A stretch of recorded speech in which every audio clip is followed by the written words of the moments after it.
yang populer itu jurusan Fakultas Usuluddin. Jadi disebut sebagai fakultas rakyat. Fakultas syariah itu sulit, jarang yang masuk fakultas syariah. Adanya yang laris manis adalah Fakultas Usuluddin, kedua syariah, ketiga lughah. Dulu kayaknya belum ada fakultas yang Muzakkar Salim ya. Fakultas Dirasat Islamiyah kan fakultas yang Muzakkar Salim ya. Isinya cowok semua kan. Siapa tadi yang fakultas yang Muzakkar Salim? Nah, gitu ya. Kemudian seiring berjalannya waktu, orang-orang tertarik masuk syariah sampai kemudian akhirnya sekarang syariah kayaknya lebih banyak kayaknya.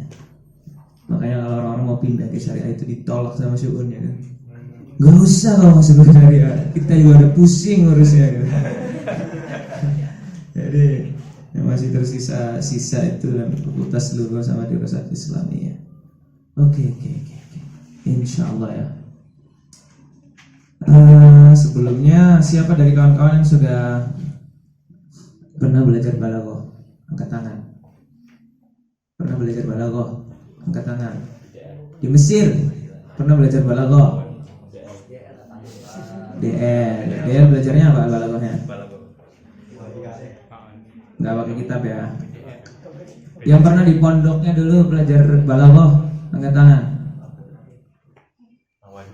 Enggak, angkat aja gimana, biasa aja saya pengen tanya doang.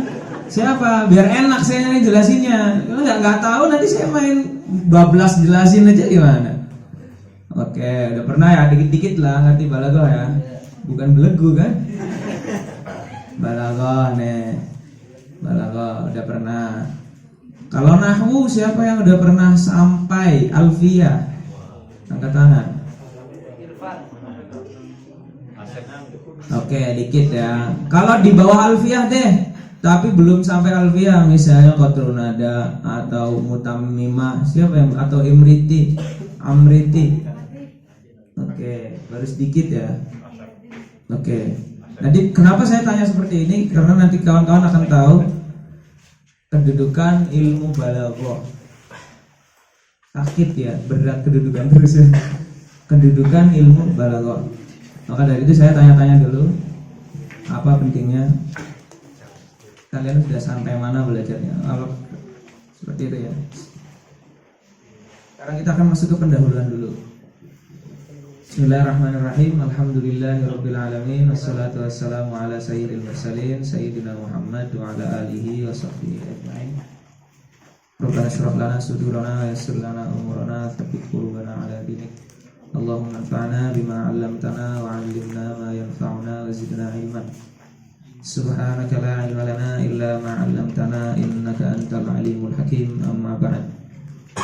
Saya nulis ya, kawan-kawan di sana kalau enggak kelihatan gimana? Siapa yang tahu definisi bahasa? Apa itu bahasa deh? Apa itu bahasa?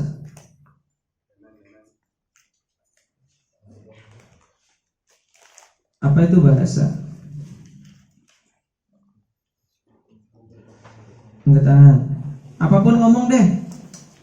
Saya sebut kali ya. Jam berapa sih sekarang? Saya ngomong sama orang sama batu ya. Jam 4. Farhan Riansyah. Tahu nggak bahasa itu apa?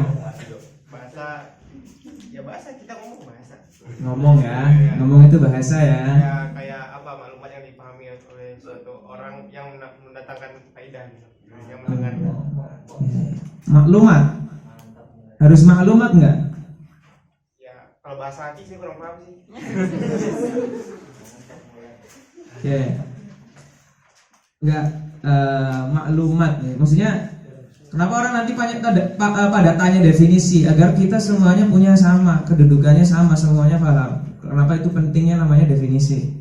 Walaupun definisi orang beda-beda, makanya nanti ada yang namanya definisi yang muhaqqaq. Ada kitabnya sendiri dalam definisi ilmu. Biar kita semuanya, kadang kita ngomong debat gak jelas, ternyata yang dipahami saya dan dipahami kamu beda. Berarti kita harus menyatukan satu definisi.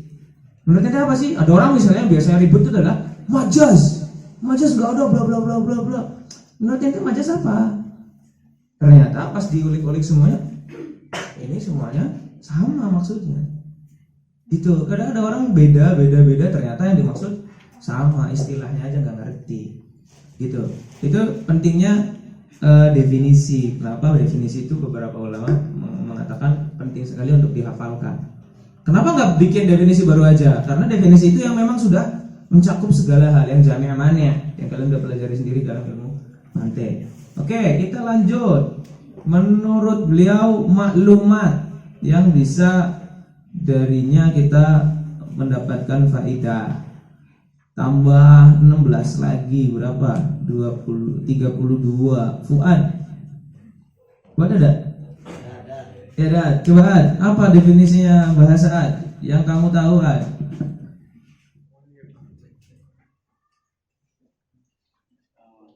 Waalaikumsalam warahmatullahi wabarakatuh. Ini diisi depan sini nggak apa diisi? Hah? Apaan? Alat komunikasi sama manusia. Ini alat komunikasi berarti bahasa ya? Siap. Ini alat komunikasi kan? Bahasa nggak? Bukan. Iya mendekati itu. Anak lugu apa? Nang, bahasa nang. Sautun yu'abiruha kullu qaumin an a'radihim. Terjemahkan nang. Ilmu lugah adalah suatu bahasa yang mana dipakai. Suatu bahasa. Kan bahasa, apa suatu bahasa? Suara yang mana dipakai yang suara tersebut dipakai untuk menyampaikan maksud-maksud. Nah, semua suara yang digunakan untuk menyampaikan maksud daripada hati, maksud daripada tujuan. Kamu pengen sesuatu nih, pengen minta ngambilin minum, nggak ngomong kayak gini doang, nggak kasih suara apa-apa, terus habis itu kamu marah kan? Habis marah nggak ngerti mau ngapain lagi. Gimana cara menyampaikan saya pengen air?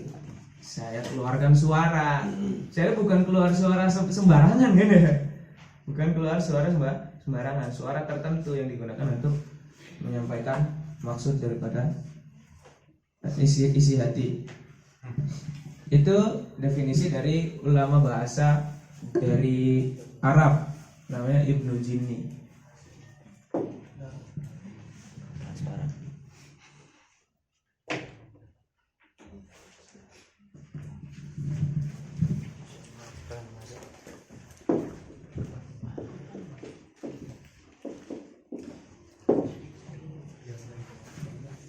Pada kelihatan nggak? Kalau nggak, kalian barisnya coba dirapikan lagi.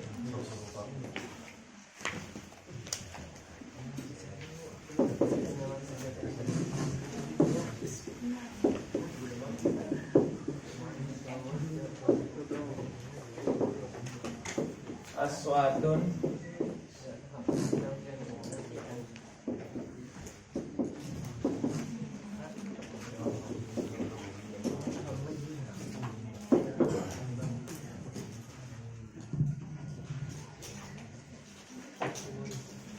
yu'abbiru biha kullu qaumin an agradihim. Aduh, jangan-jangan ini bukan water permanen kan? Sudah saya dulu.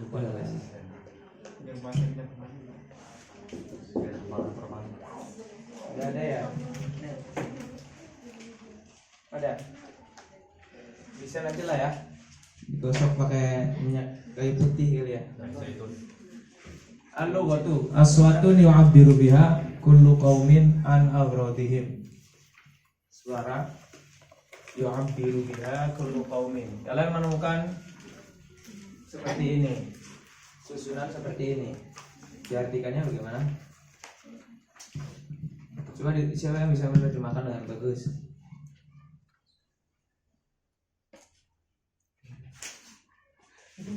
Coba terjemahkan aswatun yu'abbiru biha kullu qaumin an agradihim. Rosi Siti Salma Islamiyah.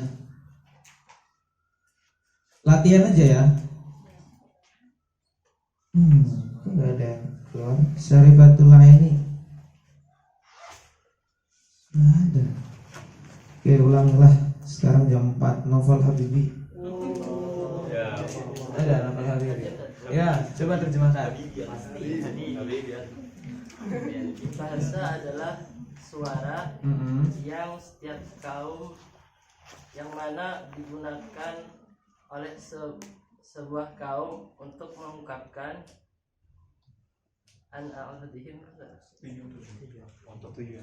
untuk tujuan mereka, untuk tujuan tertentu. Ya, perlu diperhalus ya. Kalian kalau nanti pengen melatih bahasa menerjemah bagus, kalian harus menguasai bahasa kalian sendiri. Yes. Satu, kalian harus banyak baca-baca buku bahasa Indonesia.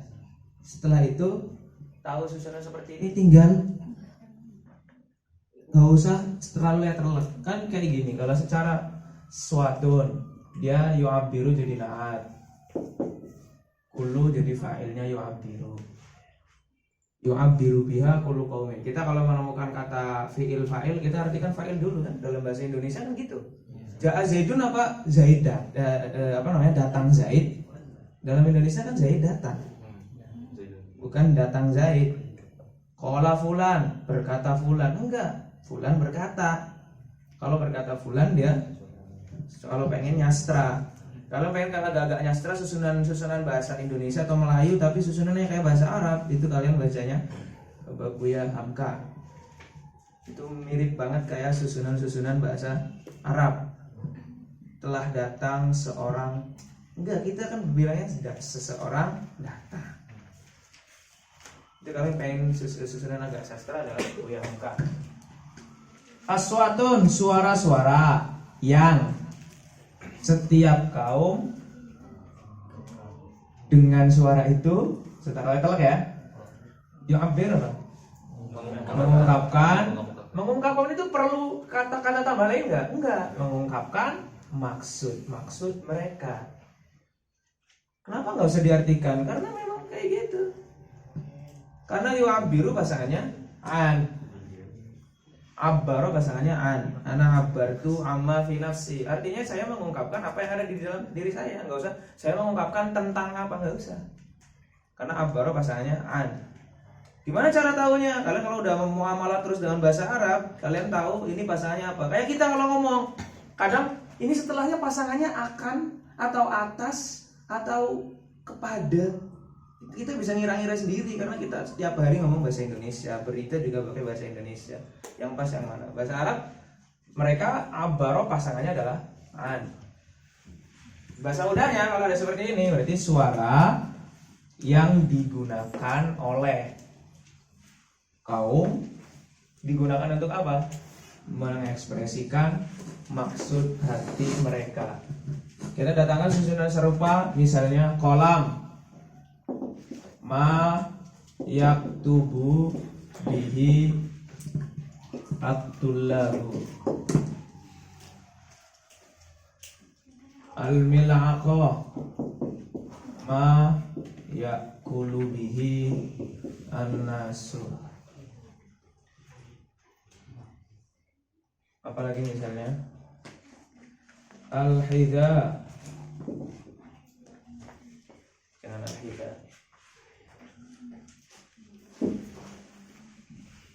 Kenapa? Karena saya nggak mau langsung inti ke balago. Kalau kalian nggak mau ngaku udah pada belajar apa saja, kita hanya akan latih cara, sekalian latihan cara menerjemah dalam kelas ini. Apa yang digunakan oleh orang-orang? Baju. Enggak, jangan itu. Al-miftah ma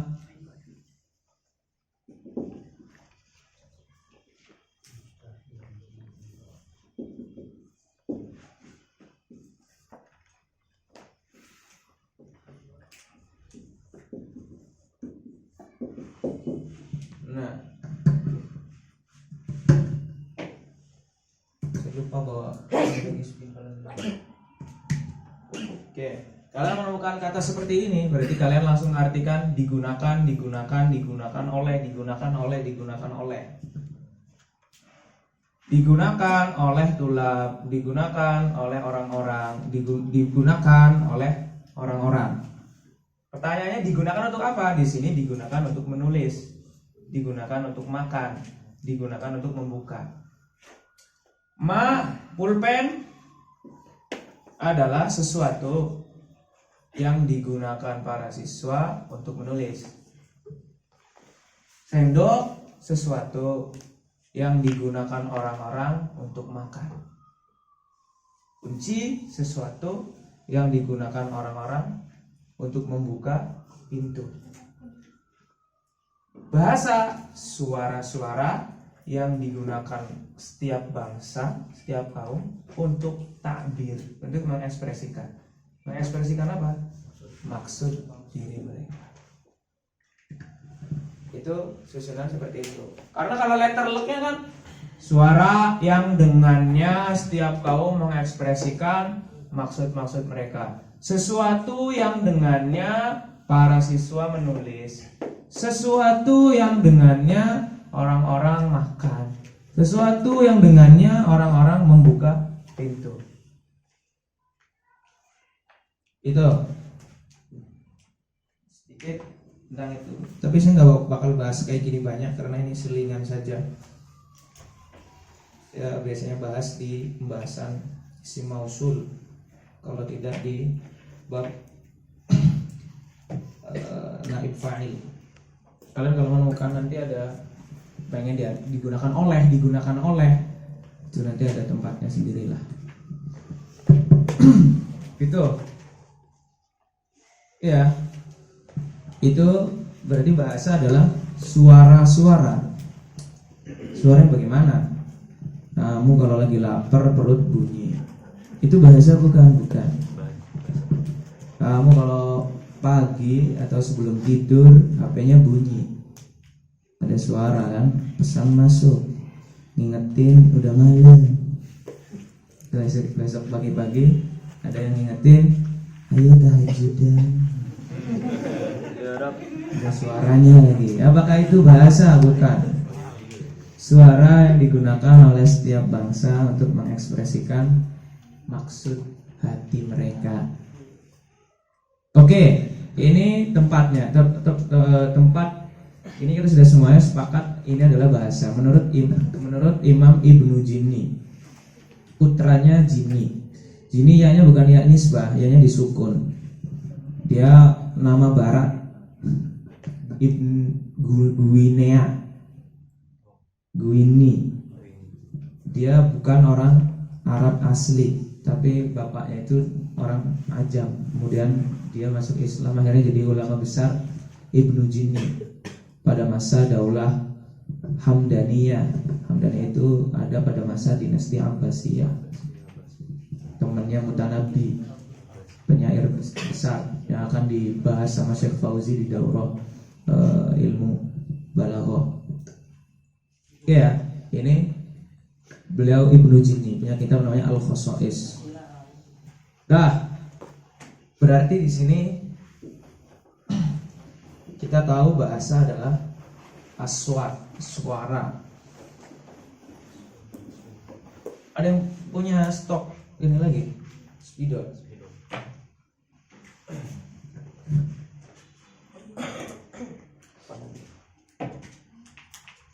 Oke, dari sini kita akan tahu apa yang kalau dikatakan ilmu bahasa secara umum itu apa saja. Dari sini kita akan tahu. Pertanyaannya berarti satuan terkecil, bentuk terkecil dari bahasa itu apa? Suara. Suara yang bagaimana? Kita udah tahu. Ini kan saya kan mengeluarkan suara. Suara ini disebut sebagai bahasa. Dia punya satuan terkecil. Bentuk terkecilnya apa? Huruf. Berarti dia punya sautun, mufradun, atau terkenal dengan istilah harfun. Dalam istilah bahasa terkenal dengan nama font. Dia diatur dalam sebuah ilmu bahasa yang bahas tentang suara doang. Ada yang tahu ilmu apa? Anak lugu. Ilmu apa? ilmu fonologi.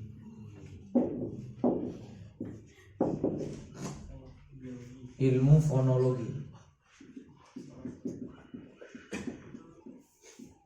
Ini yang pertama kali mencetuskan barat ya dengan istilah-istilah baru. Ilmu bahas tentang suara. Suara itu siapa yang menghasilkan suara? Kayak nganggur gitu ya. Apain sih orang bahas suara gitu. Tapi itu membantu bagi orang. Nanti itu sangat membantu banget bagi orang yang nanti ada yang tidak bisa mendengarkan suara.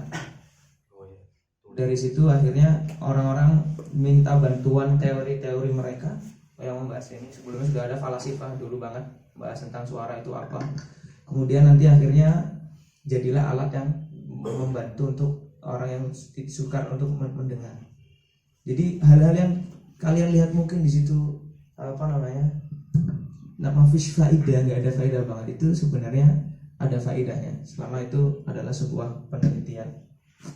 Jadi fonologi itu bahas suara, dari mulai bahas anggota tubuh yang mengeluarkan suara apa saja sih, atau yang kita sebut sebagai makhorijul huruf. Pertama makhorijul huruf, dan nanti ada paru-paru dan lain-lain dibahas. Kemudian bahas juga ketika sudah keluar, ini bentuknya apa, suara itu bentuknya apa. Kalau ditanya angin bukan. Mereka namanya adalah frekuensi, getaran. Sampai kayak gitu sampai dibahas. Kemudian kok ada orang ada yang ngomong, ada yang nangkepnya pelan, ada yang nangkepnya kencang. Ada di belakang sana pelan, di depan sini kencang. Akhirnya semuanya dibahas. Ada suara yang karakteristiknya berdesis, ada anginnya ikut keluar, ada yang tanpa angin. Mirip kayak belajaran apa sih sebenarnya? Mirip tajwid, cuma dia lebih kompleks karena bahas suara itu apa. Kalau tajwid cuma apa? Tajwid cuma ngajarin huruf alif, ba, ta, sa, jim, ha, kha sampai ya. Kemudian sifat-sifat huruf itu, ada yang sifatnya jahr, ada yang sifatnya hamas, ada yang itba ila akhirih. Sampai jelasin juga nun mati ketemu wawunya lari. Nun mati ketemu mimnya langsung bilang kamu ngeprank ya. Kayak gitu. Jadi itu bahas semuanya tentang. Jadi dulu sebenarnya ada ketika dibilang, ingat ilmu fonologi itu pertama kali yang membahas secara detail barat. Jadi ilmu membahas tentang suara. Orang-orang nggak mau kalah. Kalau bahasa agak kasarnya nggak mau kalah. Dibilang sebenarnya kita udah bahas kayak gini juga fonologi, walaupun tidak secara dalam. Yaitu yang kita sebut sebagai ilmu tajwid. Dalam ilmu bahasa Arab udah ada kok zaman dulu. Ilmu tajwid. Ya, bahas semuanya makhorijul huruf, kemudian sifat-sifatnya, cara melafalkannya ila akhirih. Itu teorinya, ada namanya istilah ilmu fonologi. Oke. Selanjutnya, apakah suara doang sudah menjadi suara satu doang sudah menjadi bahasa? Oh, datang nih, Danang datang. Gitu doang. Gitu doang satu. Gitu doang. Enggak kan? Harus disusun kan? Berarti kita susun suara.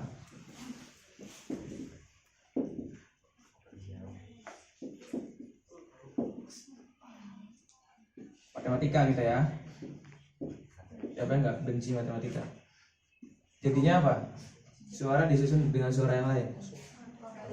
Aswat. Jadinya kalimat.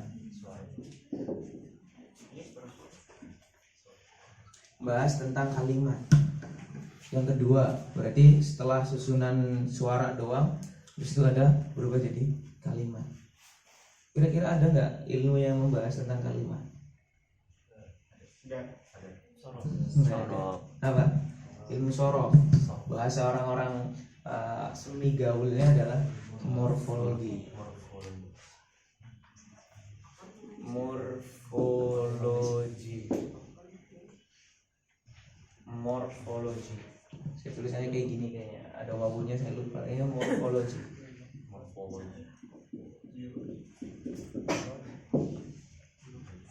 Morfologi. Atau kita juga ada zaman dulu nahu lah. Nahu dulu banget kan nggak dipisah dengan sorok. Kita katakan saja ini ilmu sorok. Jadi kalau ditanya ilmu sorof bahas apa? Ilmu sorof bahas kalimat. Pertanyaannya, bahas kalimat dari sisi apa? Dari sisi bentuknya. Dalam bahasa Indonesia ada isim, ada kata kerja, kata benda, kata penghubung. Dalam bahasa Arab ada isim, fi'il, huruf. Huruf nggak usah dibahas karena huruf nggak bakal kita bentak-bentuk jadi yang lain. Maksudnya gimana? Morfologi itu sebenarnya belajarnya bagaimana sih? Nih, kita bahasa Indonesia, morfologi bahasa Indonesia. Duduk artinya pekerjaan. Ditambahin ke dan an, kedudukan, jadi kata benda. Ya kan? Artinya apa? Kedudukan, sesuatu yang diduduki. Ya kan? Duduk ditambahin me dan kan, medudukan atau mendudukkan. Tiba-tiba ada n-nya dari mana tuh? Ya kan? Ya kan? Mendudukkan. Terus artinya apa? Membuat orang duduk. Berarti tambahan me dan kan artinya membuat sesuatu menjadi. Mendudukkan, mengecilkan, membesarkan, menjauhkan. Pertanyaannya, pindah, memolisikan. Apa menjadikannya jadi polisi? Memenjarakan, membuat orang jadi penjara. Enggak. Nah itu berarti me dan kan artinya tidak cuma membuat seseorang menjadi. Itu seperti halnya dalam ilmu sorof. Tambahan af'ala itu apa saja sih artinya? Fa'ala itu apa saja sih? Istaf'ala itu apa saja sih? Sama dalam bahasa Indonesia juga sama. Tadinya duduk, tiba-tiba ada n-nya, mendudukkan. Di bahasa Arab gitu juga. Qala berkata. Orang yang berkata tiba-tiba jadinya qailun. Hamzah dari mana? Harusnya kan qawilun. Fa'ilun kan? Dari mana? Ya kayak itu sama. Bersih, tambahin kan. Mekan harusnya kan membersihkan, tiba-tiba membersihkan. Kok M di sana N? Ayo. Ada lagi. Perhatian. Memperhatikan atau P-nya hilang. Memerhatikan. Kok bisa kayak gitu? Sama itu juga kayak dalam ilmu sorof. Ada yang kadang dihapus, ada yang kadang diganti, ada yang kadang ditambahin. Sama itu pembahasan ilmu sorof. Berarti ilmu sorof itu satu kata diubah jadi banyak demi tujuan makna. Satu kata jaya, jangan. Qaulun. Kan satu kata ya. Misalnya dalam bahasa Arab nih, qaulun artinya qaulun itu ini masdar ya, artinya perbuatan mengatakan, bukan isinya, bukan perkataannya. Kalau qaulun artinya perkataan, berarti dia bimana isi maf'ul, sesuatu yang dikatakan. Qaulun itu artinya perbuatan berkata.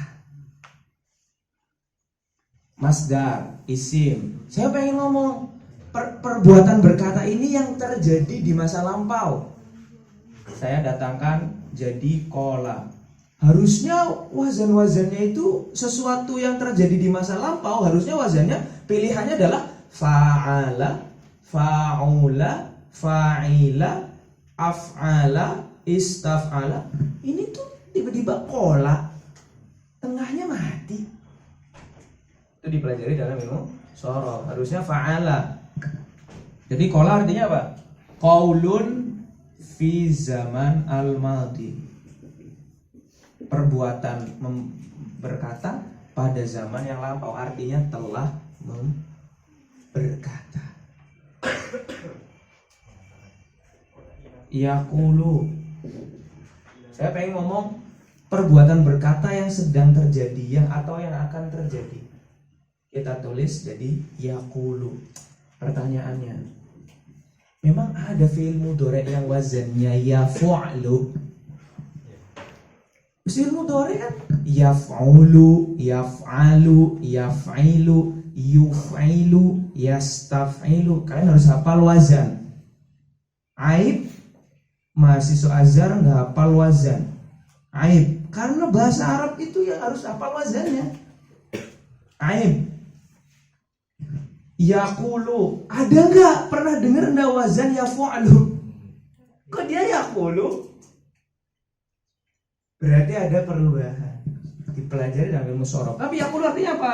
Qaulun fi zamanil hal atau al-mustaqbal. Karena fi'il mudhari itu kadang artinya sedang atau akan. Kalian kalau orang Mesir biasanya dimshi walala, lagi duduk tanyanya dimshi walala. Udah tahu sih lagi duduk tanyanya dimshi. Harusnya tanya taqod amla kan? Dimshi maksudnya kamu mau pergi apa enggak? Padahal enggak ada kata satamshinya kan? Berarti fi'il mudhari kadang artinya mau, enggak cuma sekarang sedang. Berarti fi'il mudhari kadang artinya sedang dan akan. Fi'il mudhari dan beda lagi. Kemudian saya pengen menyebutkan seseorang yang melakukan pekerjaan mengatakan qailun. Kok jadi hamzah tuh gimana ceritanya? Harusnya wazannya fa'ilun, kalau enggak muf'ilun, kalau tidak mufa'ilun. Kalau tidak mustafilun, kok dia jadi qailun hamzah? Kan tadinya wawu. Itu semua dibahas dalam shorof. Qailun berarti artinya apa? Orang yang berkata, berarti artinya zat plus qaul. Sesuatu. Zat itu sesuatu dan qaul. Boleh dibantu nih, belakangnya aja lagi nih. Yuk, angkat yuk.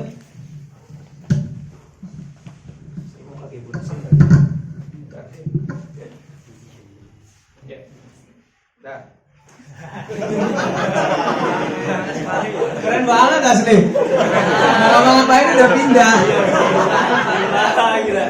Yang lain dah. Halus. Lain memang lain. Belum dipegang udah pindah.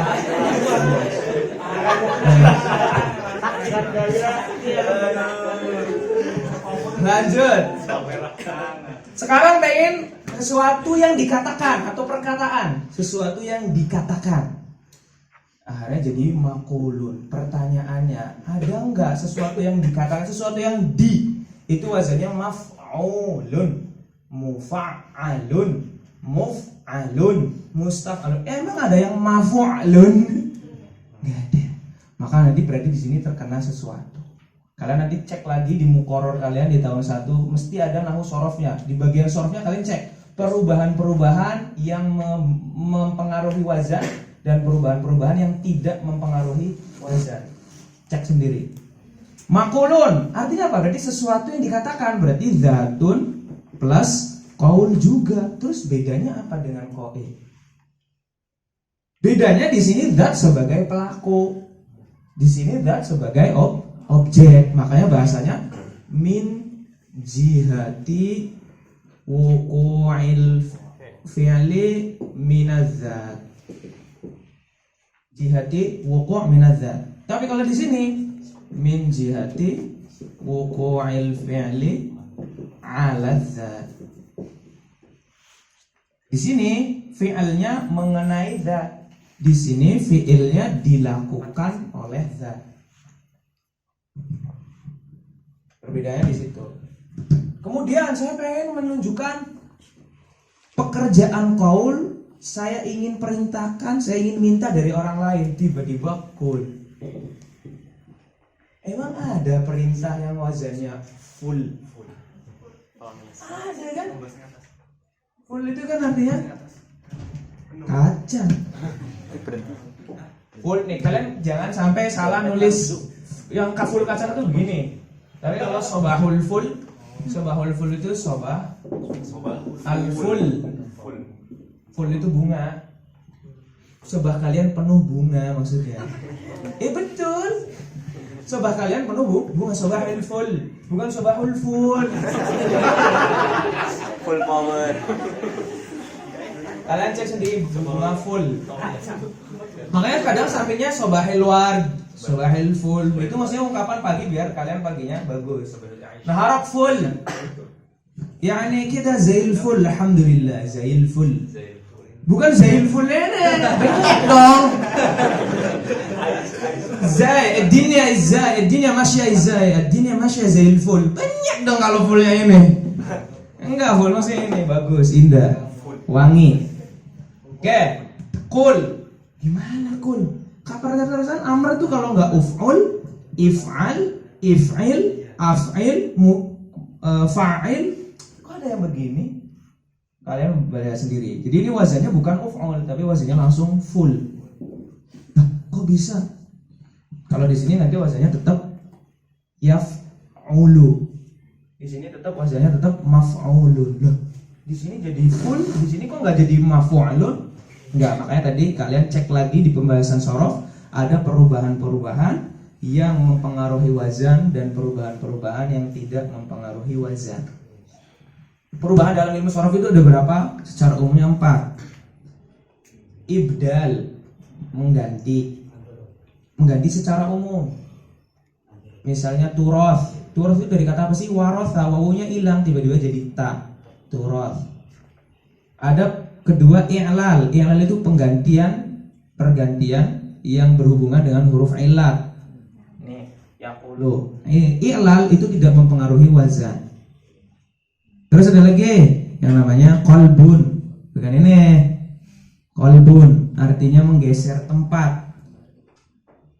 Kamu ngomong ya Isa, kadang ada Aisa, maka itu mempengaruhi wazan. Jadi ya Isa itu wazannya fa'ila, Aisa wazannya afila, karena qalb mempengaruhi wazan. Sebenarnya kayak gitu banyak di kita. Ada yang bilang, orang ngomong bilangnya pensil itu kalau di Jawa ada yang ngomongnya poklot, ada yang bilang pelokot. Iya kan? Potlot, ada yang bilang plotot. Kita ada kolbun di situ.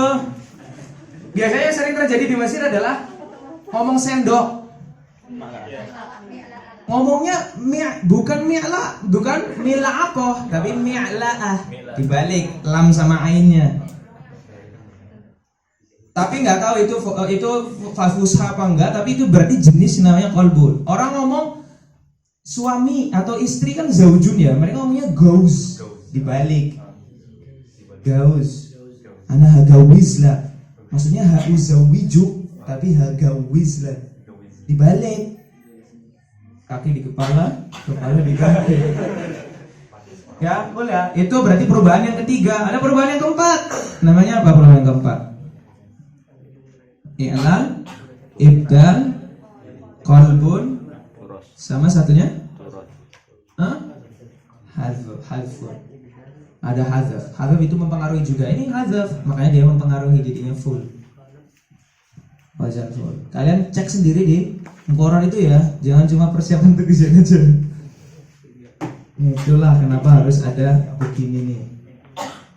Jangan fokus ujian aja. Lanjut guys. Sudah. Ini berarti satu kata bisa diubah menjadi banyak. Itu pembahasan ilmu sorof.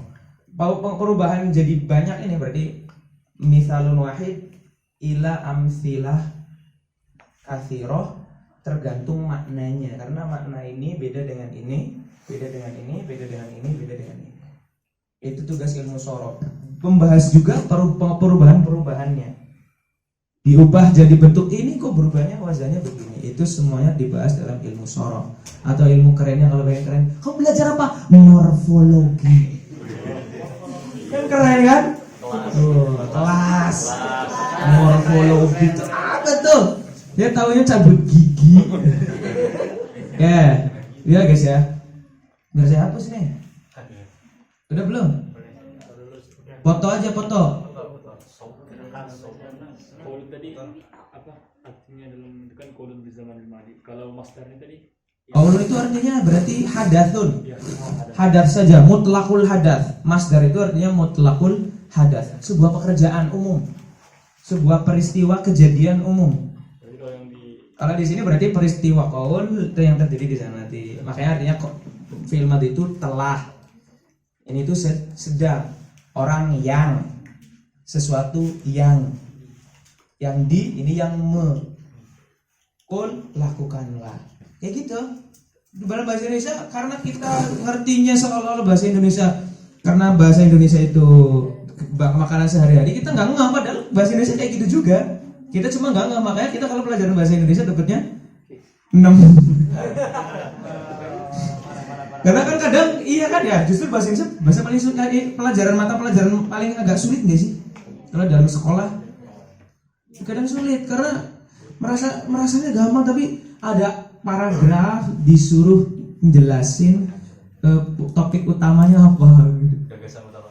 Kok sama semua? Karena kita nggak pernah dilatih. Kita misalnya di bahasa Arab nanti agak dilatih di situ tuh pas nanti di bab di ilmu lughah itu, di balaghah itu agak dilatih tentang maksud daripada kalam sedikit lah, tapi nggak semuanya. Udah ya, kita hapus. Udah di foto. Sower ya. Udah. Karena nggak muat.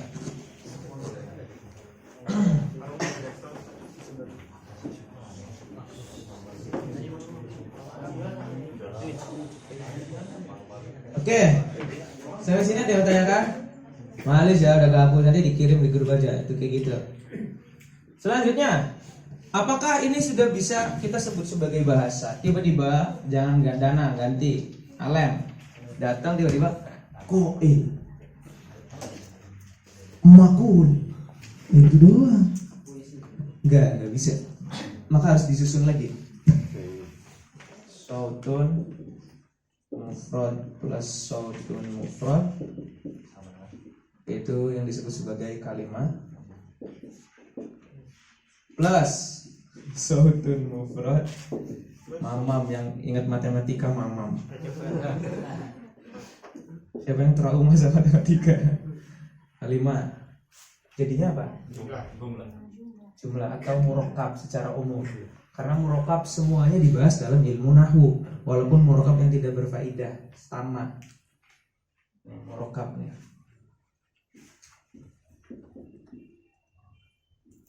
Murakkab itu sebenarnya bahasa Thailand tuh. Temennya sama di Khab. Murakkab. Assalamualaikum, murakkab. Sorry guys, lanjut guys. Apa yang membahas ilmu ya, hal yang murakkab itu dibahas di mana? Ilmu nahwu, atau bahasa kerennya adalah sintaks. Sintaks itu pasangannya Rama. Kalau yang nggak tinta yang nggak pernah hilang apa? Iya.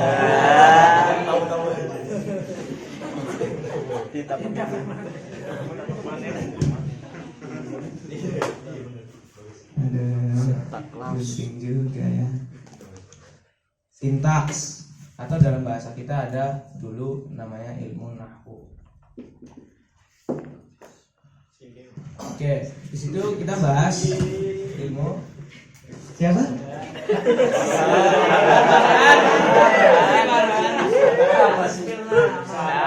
Ya, Badir sudah.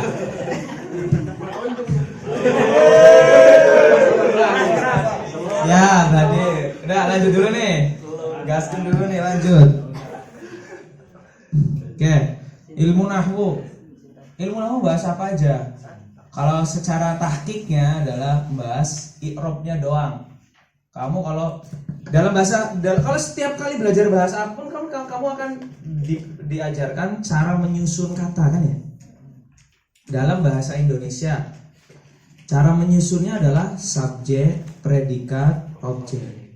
Mesti belajar kayak gitu. Orang yang bukan bahasa Indonesia, bukan orang Indonesia mesti belajarnya kayak gitu. Kita karena tiap hari ngomong kayak gitu biasa aja gitu loh. Orang Indonesia, orang selain Indonesia mesti belajar. Harus subjek dulu pertama, predikat, objek. Nggak boleh fiil dulu, nggak boleh predikat objek dulu. Jadi mereka akan belajar subjek, predikat, objek. Mereka orang-orang itu akan belajar juga bagaimana cara membuat arti naat man'ut yang. Kalau dalam bahasa Indonesia itu kata kerjanya dulu baru kata sifat, kata bendanya dulu baru kata sifat. suara yang besar. Suara dulu baru besar. Boleh nggak suara yang besar-besar? Orang suaranya satu kok, suara yang besar-besar. Iya kan? Nggak bisa. Dalam bahasa Inggris kan kayak gitu. Kamu kalau mau mendatangkan ada kata yangnya bagaimana? Besarnya dulu, baru kata sifatnya dulu, baru kata benda. Apa misalnya loud voice? Jangan big voice.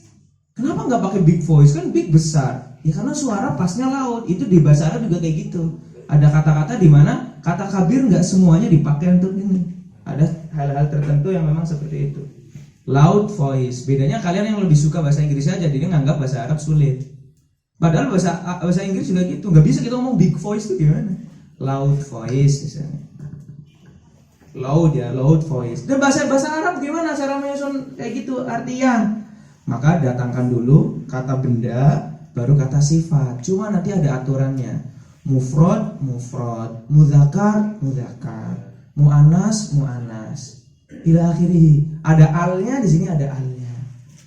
Yang dibahas di dalam ilmu nahwu di bab nah.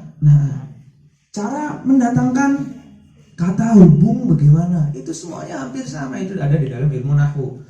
Tapi sebenarnya yang dibahas dalam ilmu nahwu adalah i'rabnya, karena i'rab itu yang membedakan dia predikat atau objek. Dia subjek atau objek. Dia dhammah atau tidak. Begitu kan ya? Oke. Akhirnya kemudian nanti dalam ilmu nahwu itu dipelajari yang namanya cara menyusun dengan baik. Ketika kalian udah belajar nahwu, nyusunnya belum baik, berarti nahwunya belum mantep. Sebenarnya ketika kalian sudah belajar nahwu awal, jurumiyah, itu cukup bisa kalian nyusun dengan baik. Sisanya itu tambahan-tambahan. Kenapa saya tanya mutamimah? Karena nanti ini berhubungan balaghah itu dengan nanti kita akan tahu di sini. Kalau kalian misalnya sampai jurumiyah doang, kalian nggak bakal tahu cara nyusun dengan baik. Karena nanti kalau setelahnya akan ada pembahasan bagaimana susunan fa'il dan maf'ul bi. Apakah seperti itu saja atau ada susunan yang lain? Kita selama ini tahunya kayak gini, mubtada plus khobar. Mubtada khobar gampangnya gimana? Kalian kalau ngomong dalam bahasa Indonesia didahului kata benda, mesti itu mubtada. Danang, imut. Danang, mubtada, imut, khobar. Danang, pecicilan. Danang, mubtada, khobar. Khobarnya pecicilan. Rumah ini besar.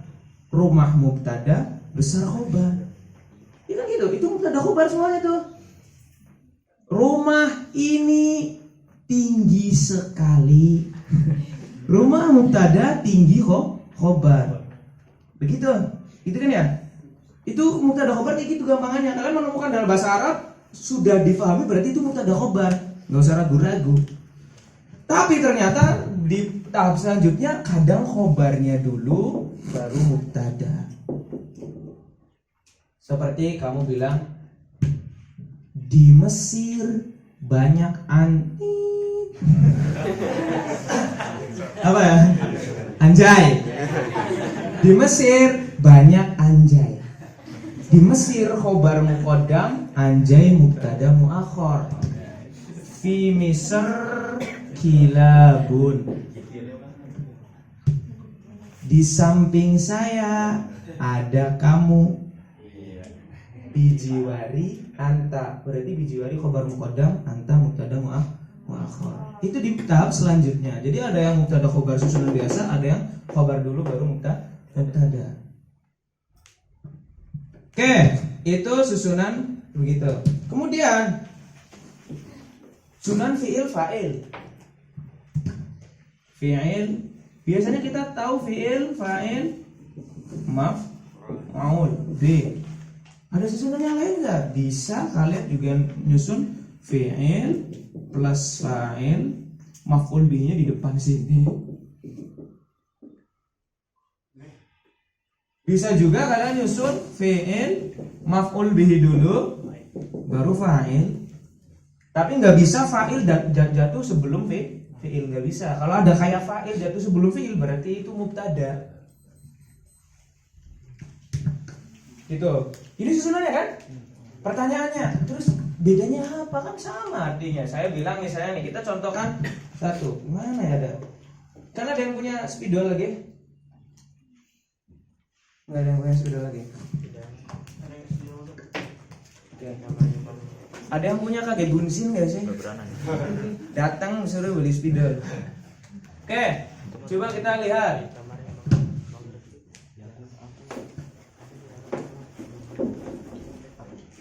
Nih, kita lihat. Saya mau ngomong Ahmad belajar apa? Belajar apa? Nahwu. Ahmad belajar nahwu.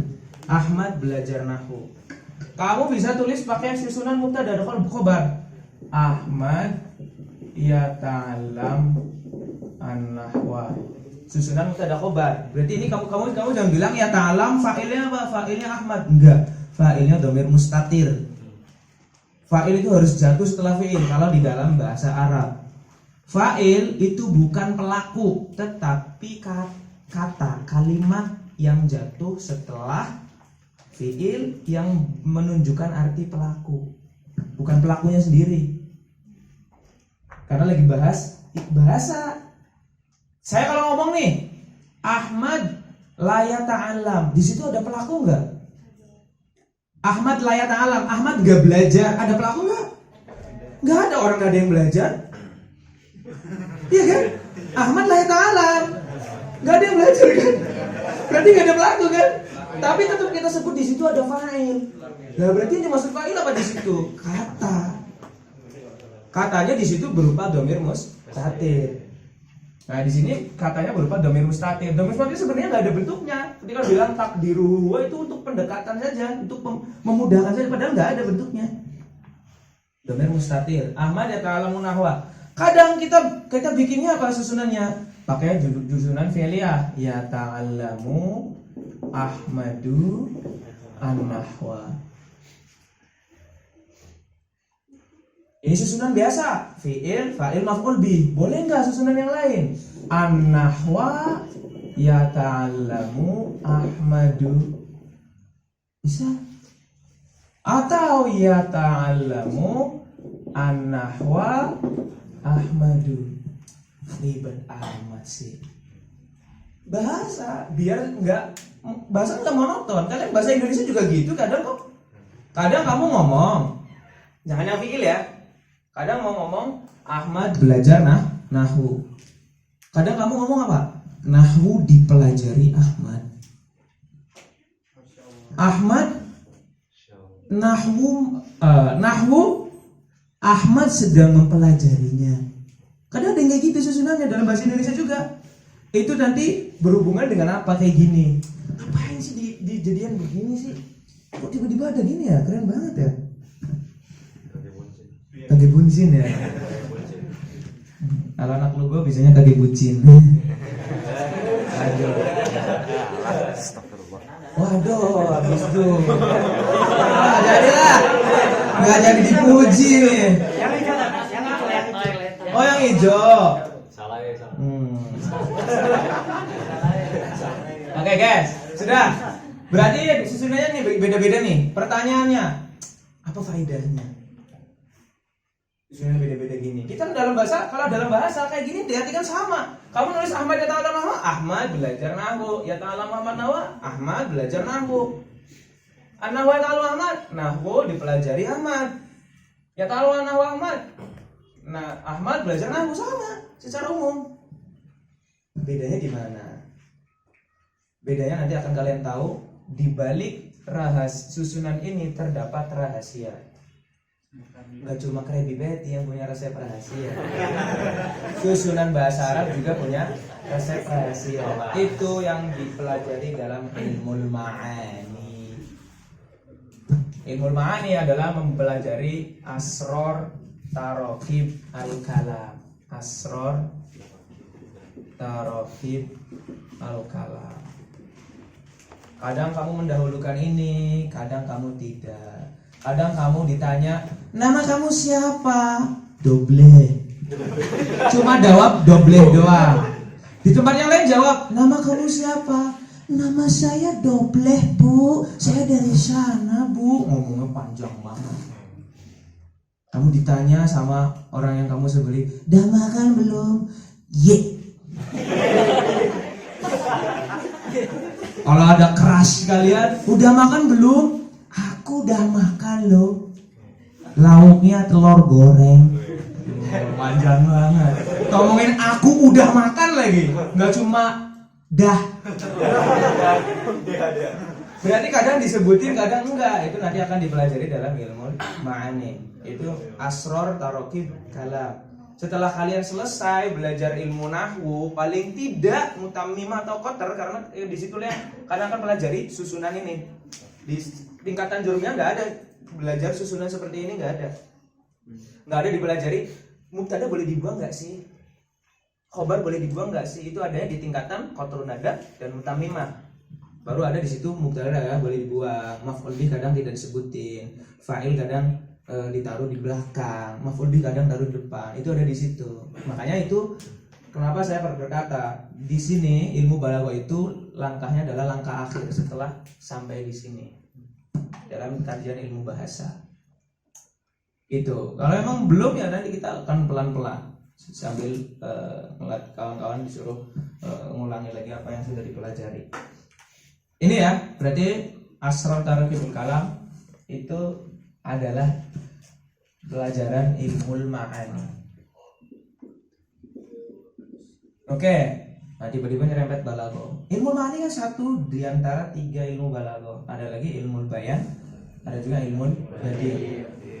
Terus apalagi ilmu bayan itu apa? Ilmu bayan itu kadang saya ngomong begini.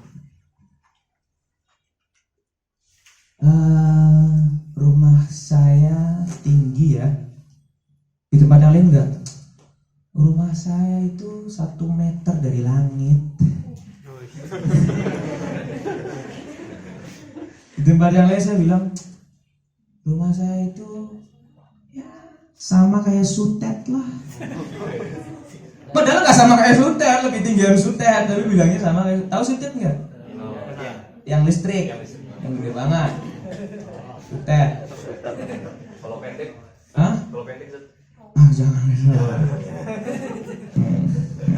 Kalau pendek, kurang listrik, kurang gigi. Ya boleh. Kalau kata Danang nih, rumah saya kayak kisah kita. Pendek banget.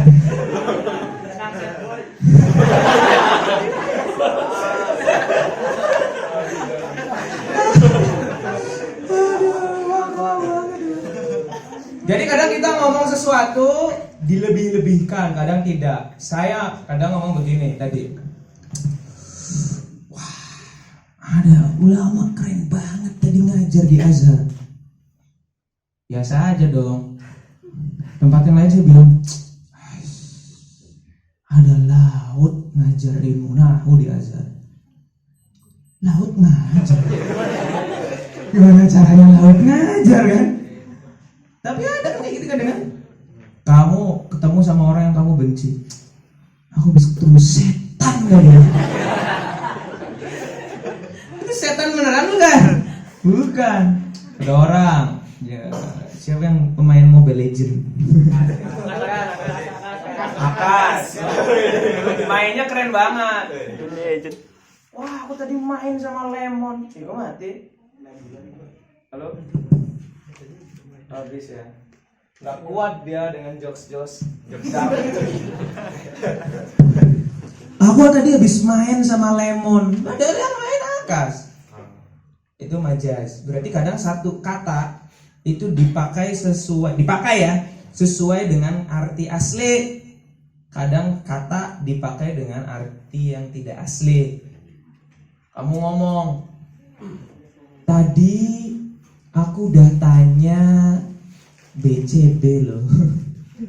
Aku tadi udah tanya BCB. Tanyanya ke tembok. Assalamualaikum. Tadi enggak. Maksudnya BCB siapa? Pengurus BCB. Tadi aku udah daftar sama Masjid Azhar loh. Daftarnya sama masjid. Ya masjid, saya daftar ya. Yang dimaksud adalah orangnya, penanggung jawabnya, yaitu majas. Nanti ada majas itu yang disebut sebagai majas mursal, ada yang disebut sebagai isti'arah. Ada juga yang enggak, kadang kering nih. Maksudnya tolong ambilkan air. Gitu kan? Itu kinaya. Kamu bilang, kakak saya ini banyak makan garam. Sakit ginjal dong, makan garam. Banyak makan garam itu maksudnya banyak pengalaman. Itu kinaya. Iya, dalam bahasa Arab gitu. Guru saya dulu hatinya lapang. Bisa buat main sepak bola dong. Enggak, hatinya lapang itu bukan kayak gitu. Maksudnya dia penyabar. Itu dalam kinaya. Jadi ilmu bayan belajarnya apa sebenarnya? Itu adalah cara menyampaikan satu makna dengan ungkapan yang berbeda-beda. Makanya dikatakan iradul ma'nal wahid biturukin mukhtalifah fid dalalati 'alal ma'na. Itu dalam ilmu bayan. Berarti nanti ada ilmu ma'ni, ada ilmu bayan. Terakhir, pembahasan balaghah terakhir apa? Ilmu badi. Nah, ilmu badi ini kayak pelengkapnya. Sebagian ulama mengatakan dia pelengkap. Ilmu badi sebagai pelengkap. Nih, coba saya kalau ngomong ke kalian, coba ngomong, wahai seluruh angkatan BCB, angkatan 2 BCB. Tempat yang lain ada bilang, wahai kawan-kawan angkatan 2 dari Sabang sampai Maluku, yang laki dan yang perempuan, yang tua dan yang muda, yang imut dan yang gak imut, disebutin semuanya. Lebih orang-orang lebih dengerin yang mana? Kalau belum pernah ketemu sama sekali, dengerin yang kedua lah, karena ada temponya. Karena kita sebut hampir kayak semuanya. Oh iya, berarti kalau yang bilang yang tua dan muda, oh iya, yang tua dan kerasa. Yang muda, oh yang muda kerasa. Yang imut yang kerasa. Kalau nggak kerasa juga nggak apa-apa. yang muda. Itu penyempurnanya. Itu kalau tadi kan ada tua dan muda, yang imut dan tidak. Nah, itu tiba. Iya kan? Kalau kamu semua bilang Allah yang ngurus segalanya, ya udah. Tapi kita bilang enggak. Allah tuh yang ngasih kamu hidup, yang ngasih kamu mati. Allah itu yang ngasih kamu rezeki, dan yang nggak ngasih kamu rezeki. Allah itu yang buat kamu bahagia, yang buat kamu seneng. Dijabarin kan jadi kedengarannya enak. Itu penghias, tiba. Ada juga yang sajak, yang terakhirnya disamain. Hari ini cerah, awannya berwarna merah. Tapi hatiku berdarah-darah. Akhirnya aku berserah, pasrah dah. Semua ini namanya sajak. Itu juga dipelajari dalam ilmu badi ya. Jadi ilmu badi nanti pembahasan utamanya adalah penghias secara muhassina secara lafzi, ada muhassina secara maknawi. Nah, itu semuanya adalah ilmu balaghah. Ilmu balaghah itu adalah unsur yang menjadikan Al-Qur'an itu mu'jiz. Kalau nanti yang jurusan tafsir. Oke, itu ilmu balaghah. Pertanyaannya, sudah belum nih pembahasan ilmu bahasa? Ada lagi nggak? Coba diperhatikan, masih ada pembahasan lagi nggak? Setelah ini masih ada pembahasan ilmu bahasa lagi nggak? Ini ilmunya istilah apa dalam barat? Nah, barat nggak ada, ini kan khusus bahasa Arab karena istimbatnya dari kalam Arab. Jadi ilmu balaghah itu ilmu bahasa Arab. Tapi ada dalam barat itu mereka mendatangkan sebuah teori yang disebut sebagai strukturalisme. Mereka dari struktur kalimat ternyata terdapat makna yang berbeda-beda. Tapi nggak ada sisi detail ilmu dalam bahasa Arab seperti ini. Ada lagi kira-kira nggak? Apa ini sudah bahasa? Bahasa itu lafaz doang nggak? Enggak, maksudnya bahasa itu tadi suara doang. Apa mengandung makna? Mengandung makna, berarti ada sisi di makna di mana kita belum bahas. Itu ilmu bahasa yang keempat. Namanya ilmu apa? Bukan ilmu ma'ani. Ilmu ma'ani itu ilmu tarokib kalam. Rahasia di balik tarkib.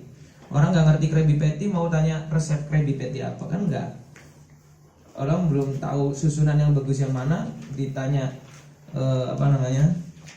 rahasianya apa, kan nggak ngerti. Oke, sekarang kita masuk ke 4. Yang mana?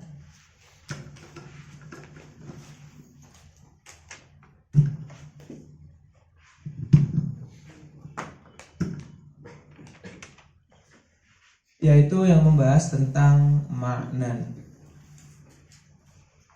Ilmu apa kira-kira? Menurut kalian namanya ilmu apa?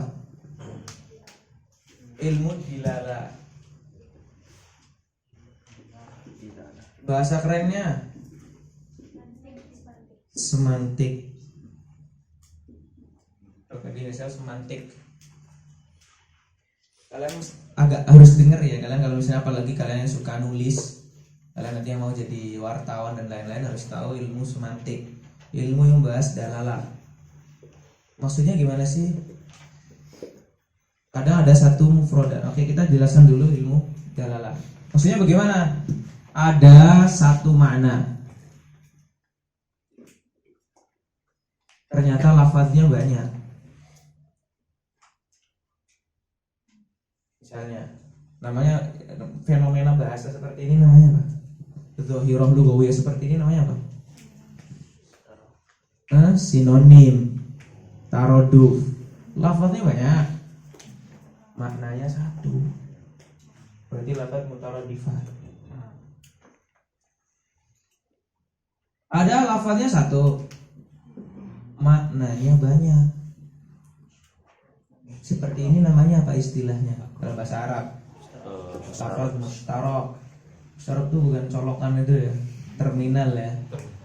Mustarok itu terminal yang isinya 3, 4, 6 mustarok. Lafzul mustarok.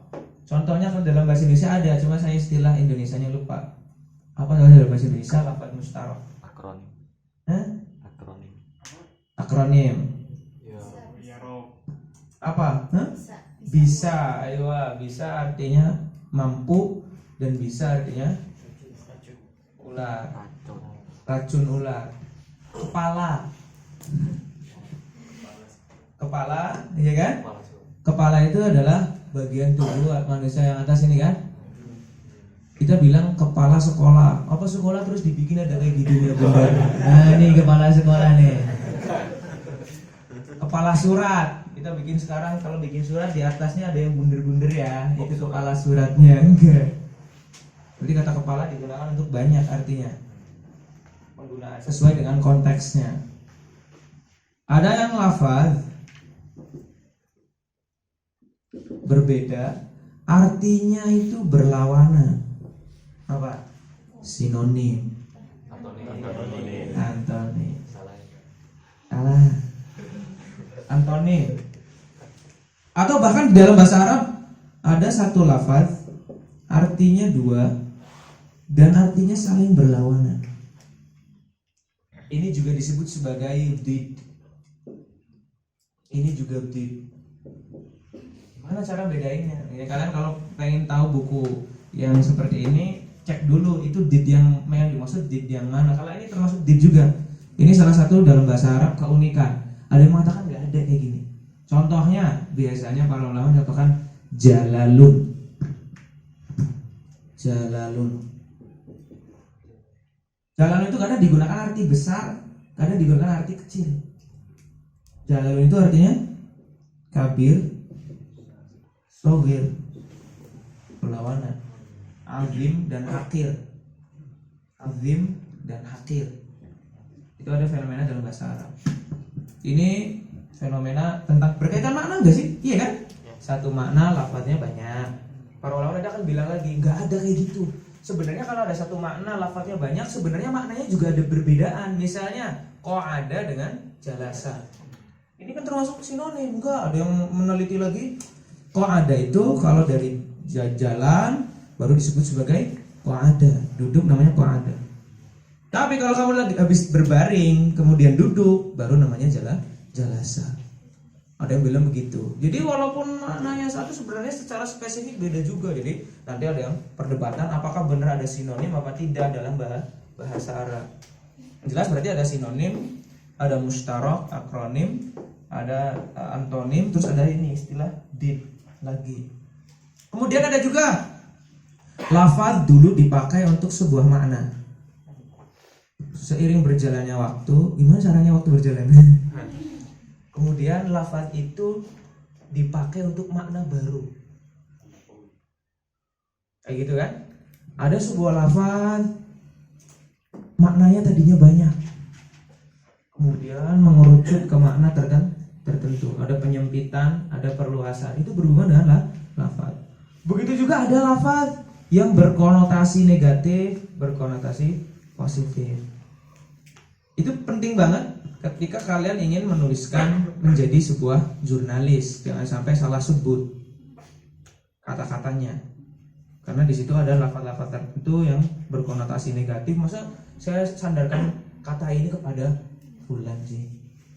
Biasanya orang-orang jurnalis secara mendetail mereka akan pelajari. Karena kalian misalnya nanti coba bedakan Detik, Kompas, terus apa lagi misalnya Jawa Pos, Suara Merdeka, Tribun News. Kejadiannya sama, tapi pilihan katanya beda-beda. Itu ada maksud terselubung dari mereka. Kadang ada yang mendahulukan ininya, kadang begini, ila akhirih itu dipelajari dalam ilmu semantik. Maksudnya adalah kata ini bagaimana, sedikit lah.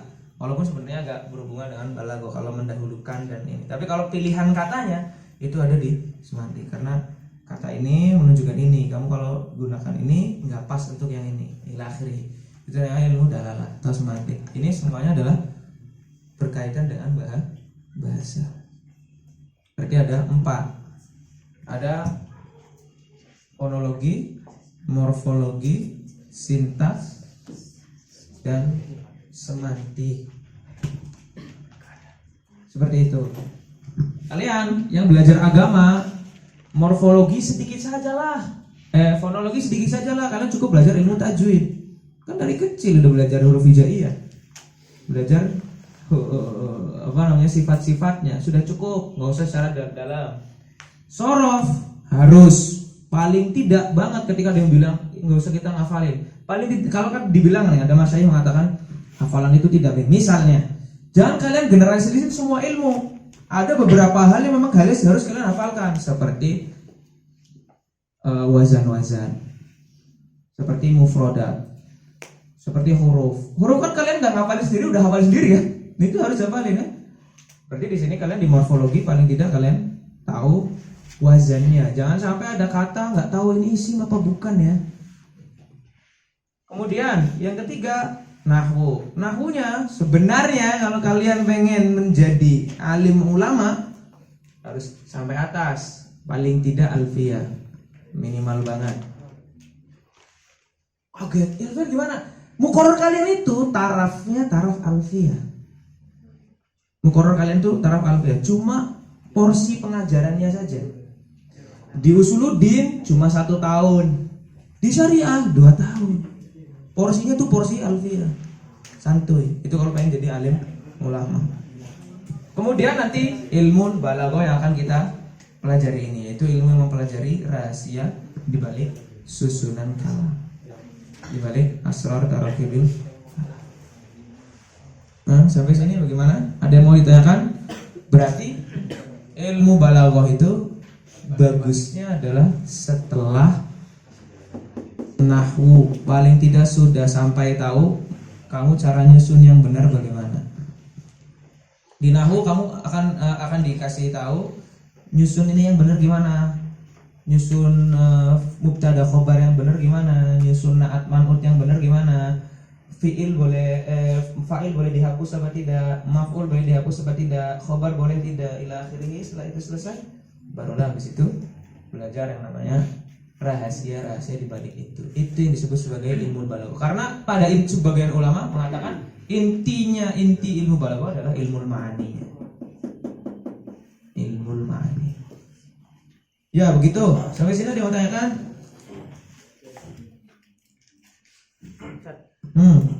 Itu kan lughah, kalau lihat artinya, kalau lihat tarifnya aswatun,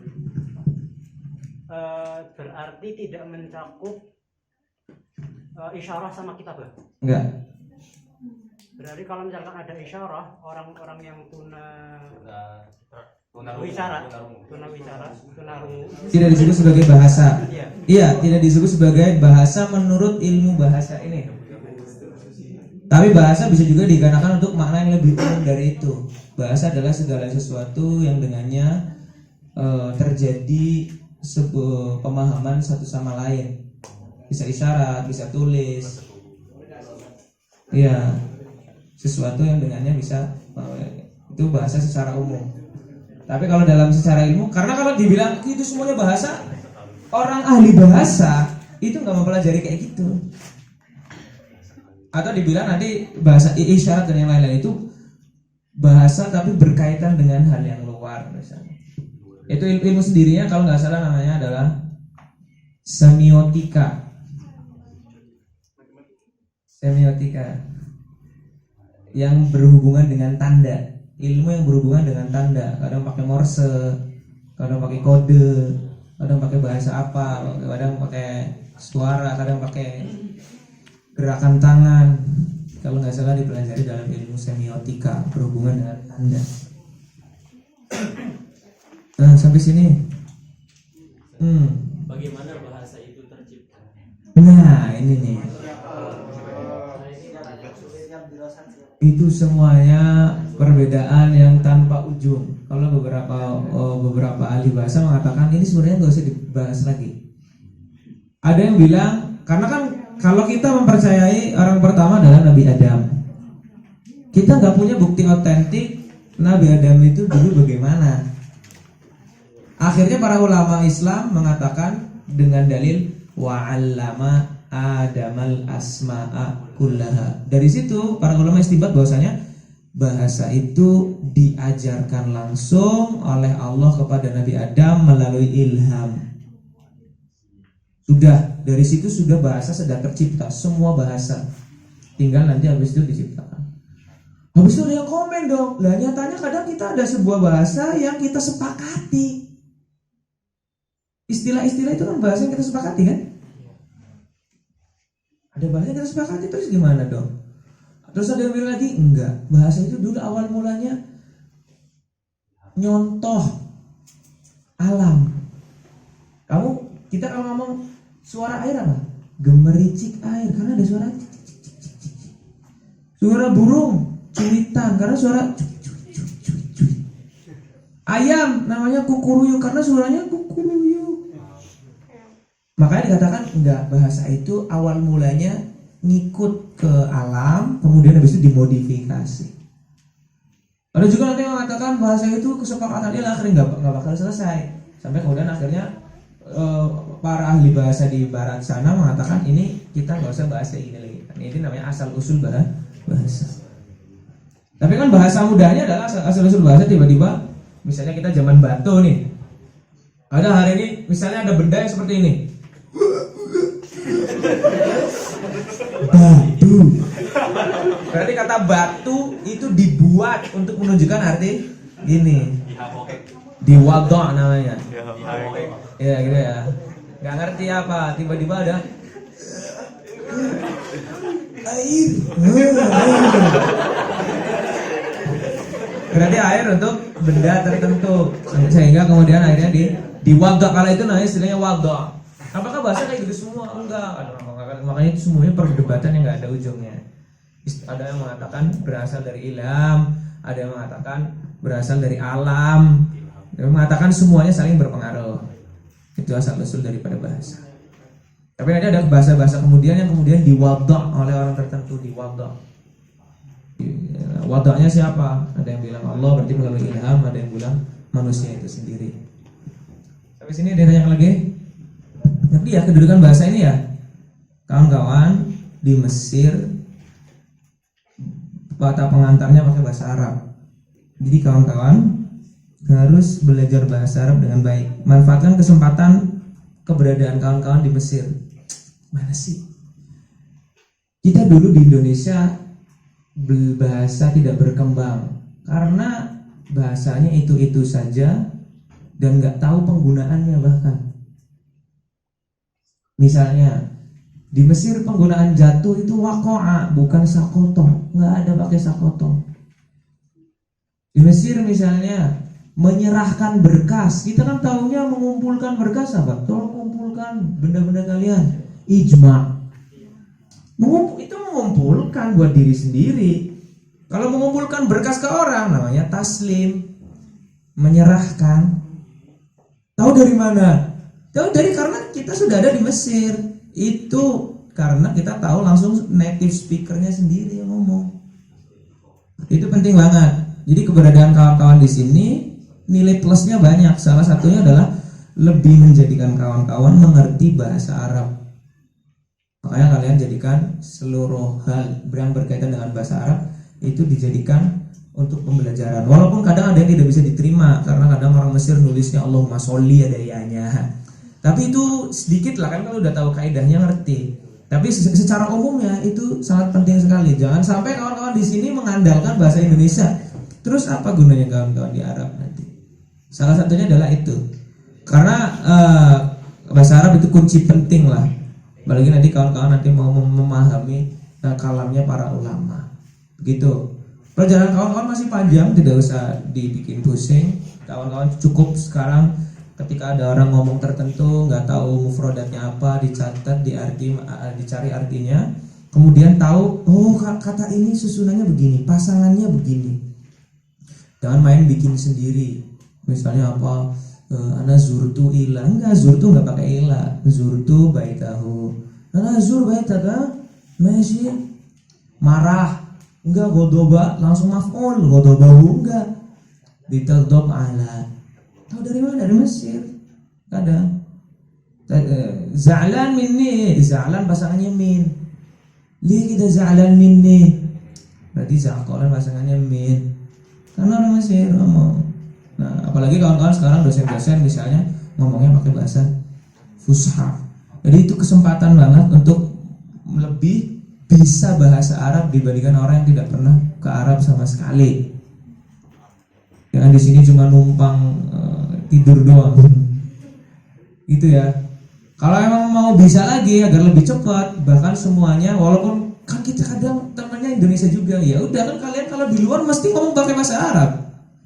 Harga pakai bahasa Arab, walaupun bahasa Arab amiyah. HP kalau bisa ganti pakai bahasa Arab.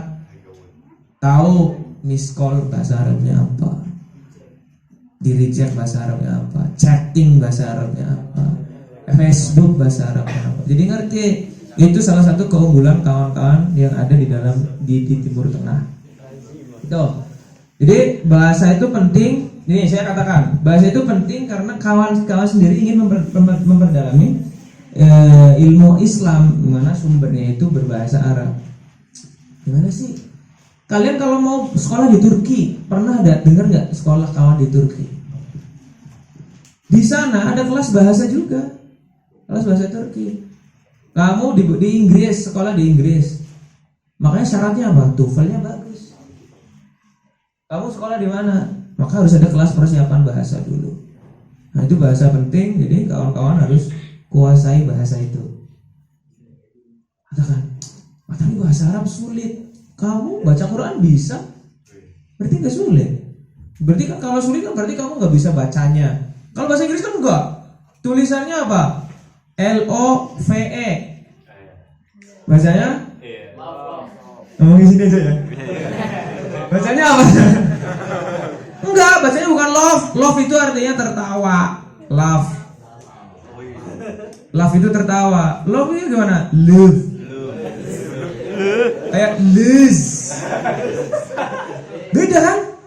Sulit cuy, sama aja sebenarnya. Di bahasa Arab apa adanya. Harokat doma dibaca doma, harokat fathah dibaca fathah. Bahasa Inggris enggak sulit. Ya bukan lagi nakut-nakutin. Malam. NIGHT, night. Night ya. Prajurit gitu juga, kafnya hilang kaknya. Bukan kenait tapi night juga. Bedanya apa? Lebih sulit menurut saya ya, karena saya kan lagi menjadi maklar bahasa Arab. Jadi maksudnya sebenarnya bahasa itu ya, apalagi kalian dari kecil udah belajar amsilat misalnya, qiraah apa? Kutubus sittah ya. Buat belajar Quran kan belajar kutub sittah dulu kan. Jilid 1, jilid 2, jilid 3. Sebenarnya nggak sulit, karena udah sekarang tinggal pengembangannya aja gitu loh.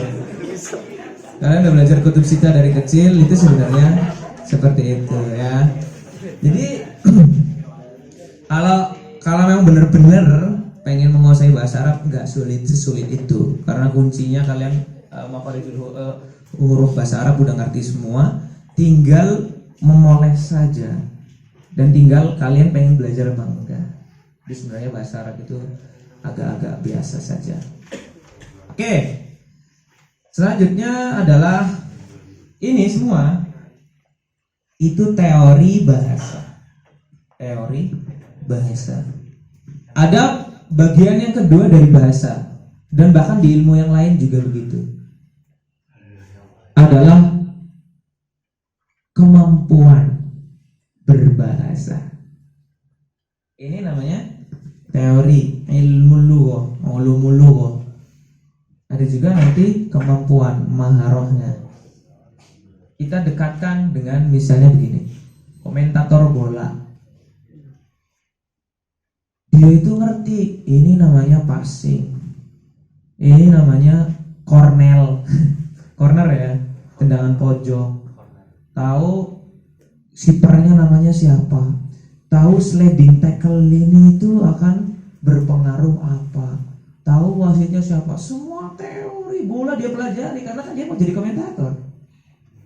Tapi disuruh main bola bisa nggak? Belum tentu.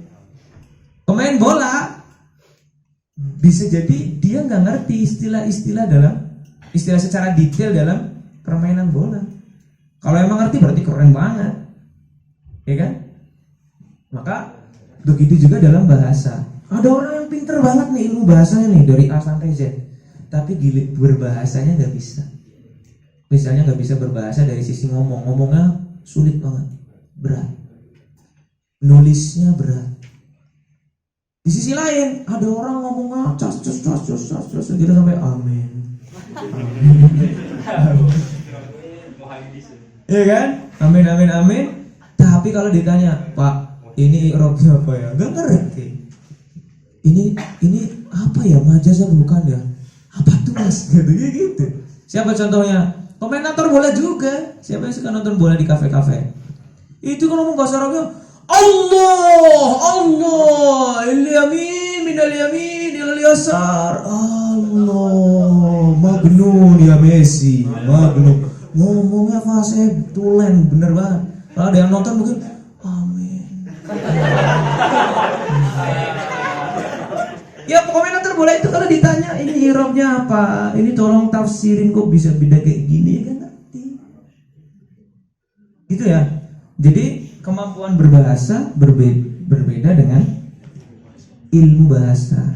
Cuman kemampuan berbahasa itu harus tahu ilmu bahasa paling tidak sedikit, paling tidak dasar. Kalian bisa ngomong bahasa Arab kan karena belajar nahwu misalnya sedikit. Karena udah bisa belajar bahasa kan karena belajar nahwu sorof sedikit. Iya kan?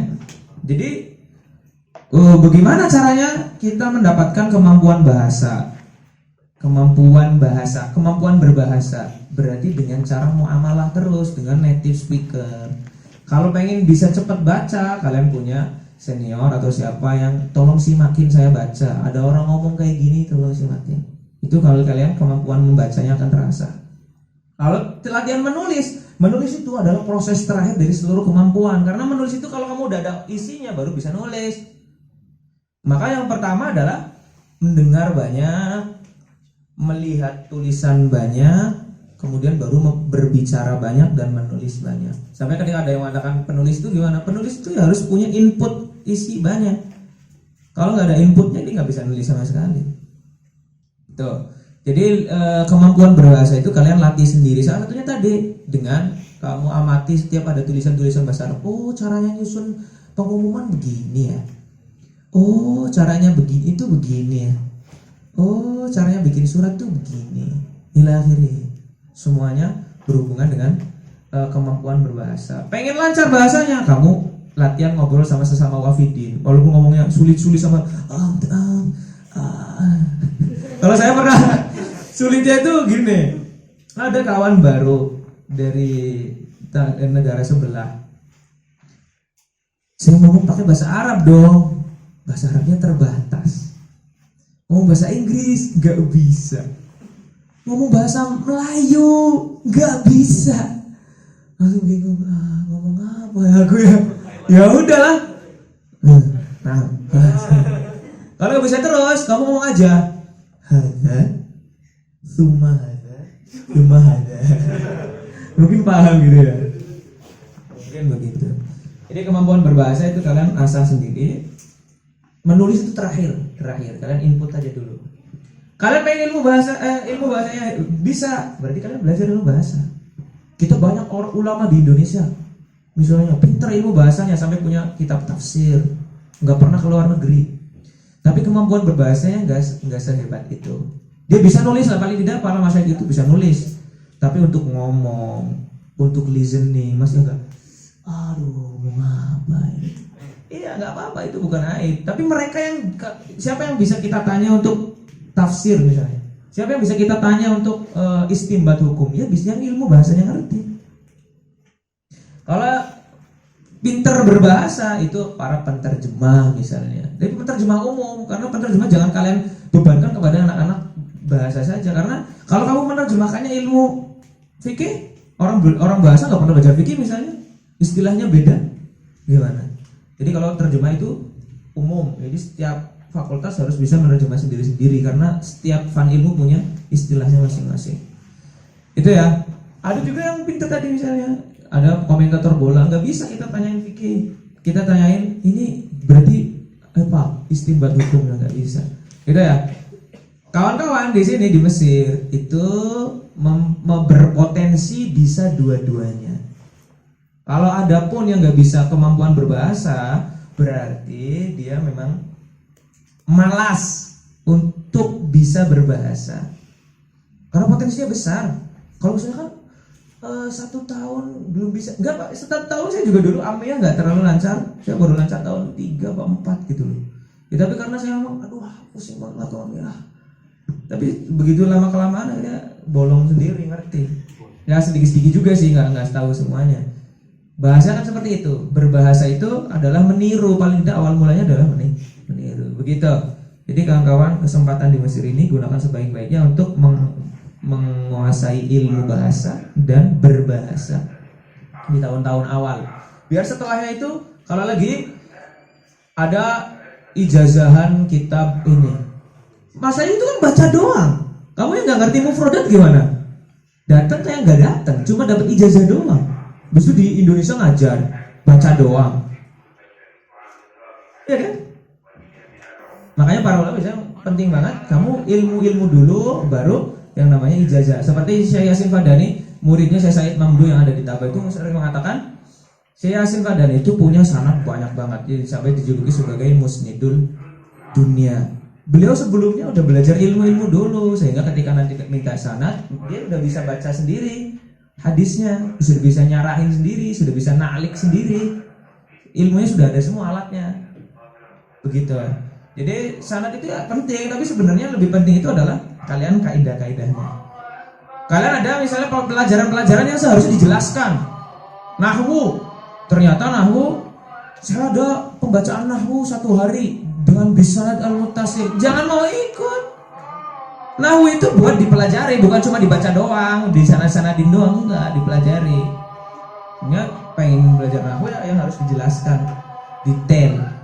lafaz per lafaz begitu. Sekarang banyak ulama yang jelasin lafaz per lafaz. Enggak cuma. Nah, tapi yang paling penting lagi dulu itu adalah mufradat. Nah, mufradat itu kalian kembangkan terus-menerus biar ngerti, biar nanti bisa berdiri sendiri. Begitu. Ada lagi yang mau tanyakan? Kita nggak bakal masuk ke ilmu balaghah. Kita pendahuluan aja dulu sekarang. Buka dulu, buka. Yang puasa buka dulu.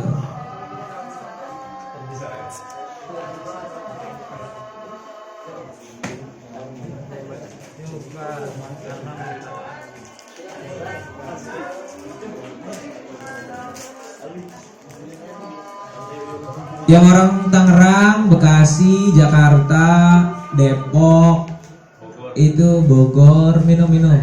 Di daerah mereka nggak ada air. Pada minum.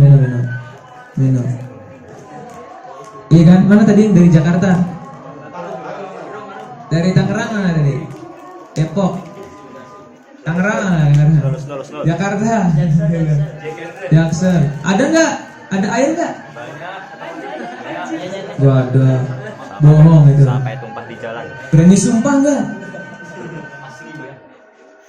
Haikal dari Jakarta, ada air nggak? Nggak ada kan? Bohong ente. Nggak boleh bohong loh ente Habib.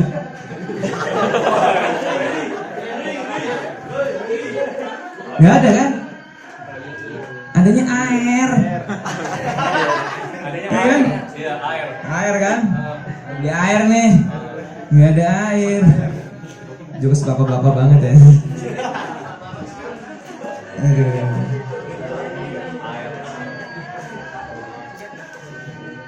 Betul.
Alhamdulillah. Jadi kawan-kawan tetap bahasanya ya. Selanjutnya nanti pertemuan selanjutnya insya Allah saya akan mendatangkan kenapa balaghah muncul, buku-buku apa saja yang jadi buku-buku apa saja jadi patokannya yang biasanya dijadikan untuk buku belajar. Habis itu kenapa saya pilihnya buku Durusul Balaghah. Itu insya Allah di pertemuan selanjutnya. Kalian udah belajar ya, maksudnya siapa Manhaj Ta'lim, ada buku untuk pelajaran, ada buku untuk bacaan, ada mutolaah, ada buku ta'lim.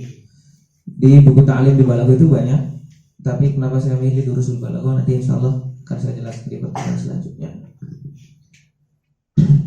Sampai sini ada yang tanya lagi?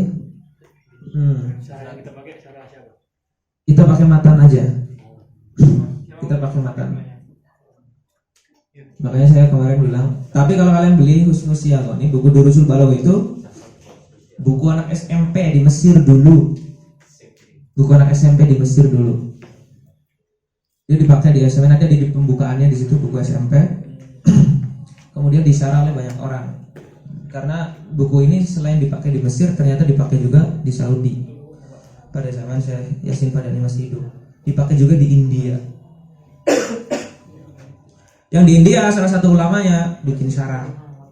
Yang di Saudi salah satu ulamanya bikin syarah, yaitu Syekh Yasin. Cuma nuskhoh syarah Syekh Yasin itu nuskhohnya dia tidak penuh. Ada bab tertentu yang hilang. Makanya saya bilang kalau pengen beli Husnul Siyaghah nggak apa-apa, tapi ada teks yang hilang, 3 bab kalau nggak salah hilang. Barangkali nggak nyampe ke beliau, jadi nggak, atau barangkali beliau bikin ini kayaknya terlalu sulit untuk anak-anak tingkat SMP mungkin.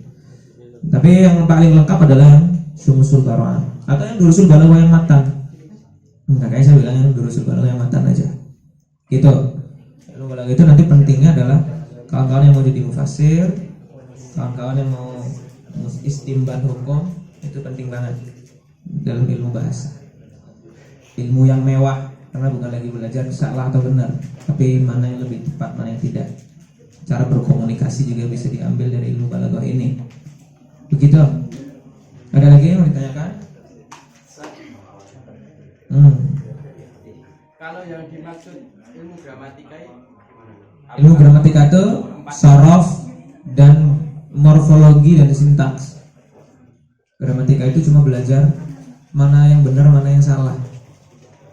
Yaitu sorof dan nahwu, atau dia bilang nahwu aja. Tata bahasa Indonesia itu kalau belajar apa? Sebatas nahwu dan sorof. Ada sedikit mungkin berkaitan dengan makna ya. Cuma biasanya tata bahasa belajarnya nahwu dan sorof. Itu juga dalam bahasa Inggris. Bahasa Inggris kan belajar apa? Grammatical ya, sama belajar menyusun kata dari misalnya rich, kata kerjanya enrich, dan nilai akhirnya gitu. Ada lagi yang mau ditanyakan? Nggak ada. Insya Allah ya, bitaufik ya. Ada yang kesinggung dan lain-lain nggak sih? Malis lah ya. Tapi itu mau nggak mau kawan-kawan harus bisa bahasa Arab. Bahasa Arab itu ya bagus banget, karena kalian sudah berpotensi di negeri. Kalau nggak ada, kita dari mana? Ada yang mau tanya nggak? Doa ya. Allahumma sholli ala